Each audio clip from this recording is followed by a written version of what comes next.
அடிமையின் உடம்பில் ரத்தம் எதற்கு?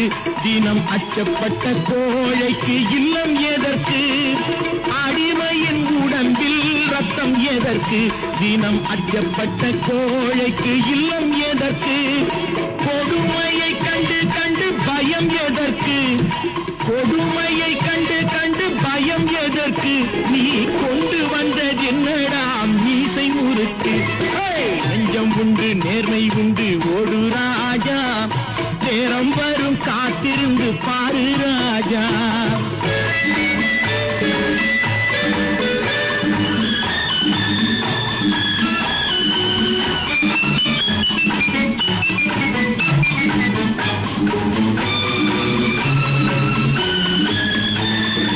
அண்ணாந்து பார்க்கின்ற மாளிகை கட்டி அதன் அருகினில் ஓலை குடி